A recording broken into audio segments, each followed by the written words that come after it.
Parashat Yitro, une parasha exceptionnelle, où on a Matan Torah, la Seret Adibrot. C'est toujours très émouvant d'arriver à cette parasha-là.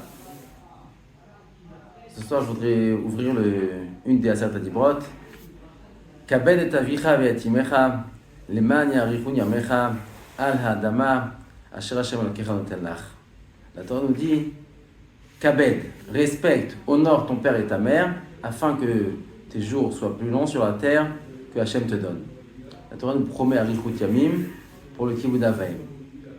Que veut dire Kibud Avaim? Kabed et avicha ve'etimecha. Alors ce que je vais vous dire ce soir, c'est un chidouche que j'ai entendu il y a quelques années. J'ai eu l'occasion d'en parler avec des dizaines de personnes. Pour pratiquement tous, c'était nouveau. C'était une découverte. Et ça a beaucoup plu à pas mal de monde. Essayons de voir ça ensemble. C'est basé sur les paroles du Ramban, sur ce passouk-là. Kabed et avicha ve'etimecha. D'abord, est-ce que le kavod, c'est quelque chose qu'on accomplit avec le cœur, avec la pnimiout de la personne, l'intérieur de la personne, ou bien avec la parole, ou encore avec l'action? Puisqu'on sait que parmi les mitzvot, il y a différentes mitzvot. Il y a des mitzvot qui se font principalement par l'action. Prendre le loulav, manger la matzah, sonner le chauffard, mettre les tefilines, ce sont des actions. Il y a des mitzvot qui se font plus avec la parole. Birkat Hamazon, Kriyat Shema, Hallel, Tfila. Puis il y a des mitzvot qui se font principalement avec le cœur. L'amour d'Hachem, la crainte d'Hachem, la dvekut, simcha, ve'ahavta l'erecha kamocha. Différentes mitzvot qui se font surtout, principalement, avec le cœur. La mitzvah de Kibud Avaim, est-ce qu'elle se fait avec la parole, ou avec le cœur, ou avec l'action? On pourrait combiner 2 des 3, ou peut-être tous les 3. Quand on lit la Gemara de Masechet Kedushin, on a l'impression que le principal du kavod, c'est l'action. C'est aider ses parents, s'ils ont besoin de soutien pour manger, pour s'habiller, pour sortir, ils ont besoin de l'aide, ou peut-être se lever devant eux. Ça, ce sont des actions. Mais quand on voit d'autres farim, on voit que c'est aussi une manière de parler à ses parents, comment s'adresser à ses parents, avec respect, ne pas les contredire, ou des fois même approuver ce qu'ils disent, c'est un manque de kavod. Est-ce qu'ils ont besoin de mon appréciation? Est-ce qu'ils ont besoin de mon approbation? Ça pourrait aussi être un manque de kavod d'approuver la parole de ses parents. Donc, on entend ici un dibour. Mais est-ce qu'il existe un kavod qui se fait b'marshava, un kavod qui se fait dans le cœur? Alors, oui, plusieurs sfarim, comme le Chaye Adam, le Sefer Charedim, précisent que le kavod est aussi b'marshava. Ils disent tous les deux que le kavod, il est à la fois b'marshava, à la fois b'dibour et à la fois b'maaseh. Et il rajoute une phrase, il dit que Ikar ha-kavod b'marshava. Le principal du kavod, c'est dans la marshava. C'est quel regard j'ai sur mes parents. Avoir un regard positif, les apprécier, les admirer, c'est ça le Ikar du kavod. Il y a aussi un kavod b'dibour et b'maaseh, mais c'est d'abord et avant tout un kavod dans la marshava.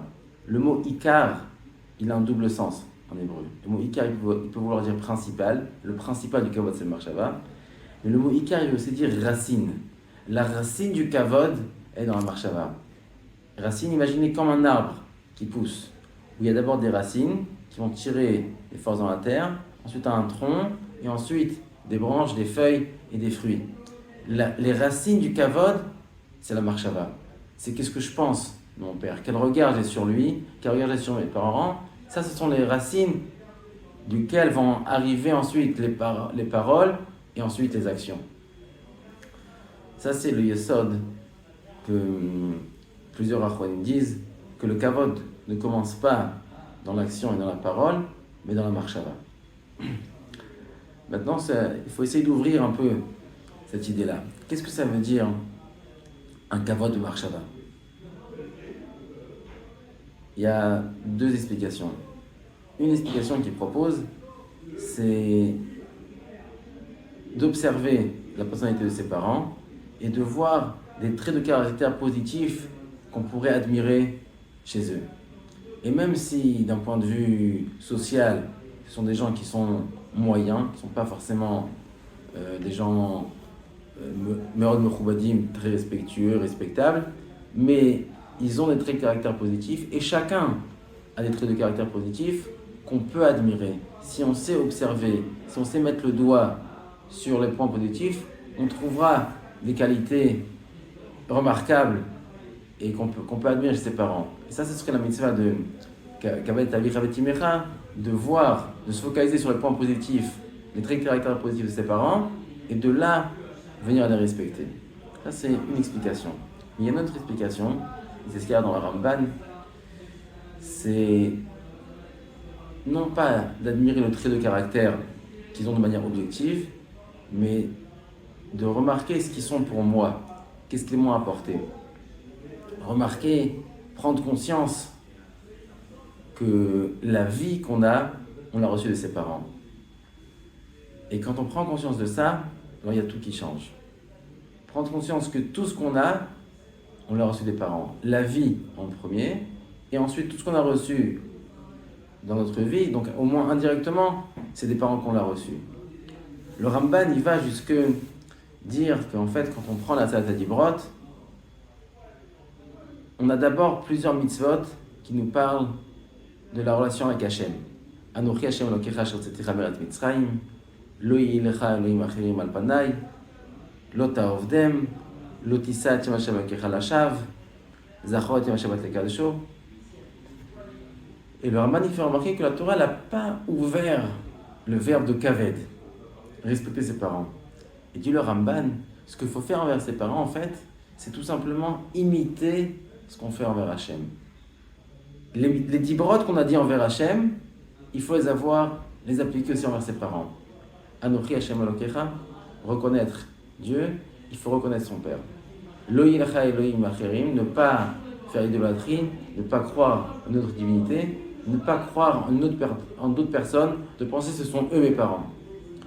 Lo ta'avdem, ne pas les servir d'autres idoles, ne pas les servir d'autres personnes comme ses parents.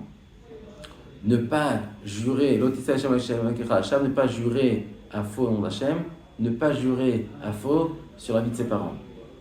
Et ensuite, il y a encore d'autres choses qui rentrent dans le kavod, qui seraient sûrement parallèles au Shabbat.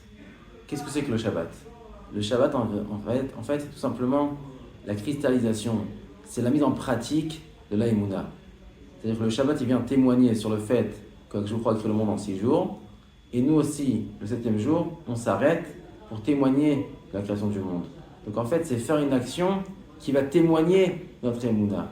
Pareil dans le Kavod. La base du Kavod, c'est reconnaître que mes parents, c'est bien eux qui m'ont donné la vie. Et l'aboutissement du Kavod ensuite, c'est la mise en pratique de cette croyance-là, de cet idéal qu'on a en nous, mettre ça en pratique, traduire ça par des actions qui vont témoigner de cette reconnaissance qu'on a envers eux. Donc la première étape, c'est la reconnaissance, que ce qu'on a, c'est de nos parents. Et ensuite, la deuxième étape, c'est de mettre ça en pratique par une parole et par des actions. Alvaï qu'on réussisse à toujours avoir ce kavod pour nos parents, prendre conscience de tout ce qu'on reçoit d'eux, exprimer cette reconnaissance, et ensuite exprimer même ça par des actions, et qu'on soit zoché b'ezrat Hashem à la Arichut Yamim, et à toutes les brachot que la Torah nous promet. Bonsoir.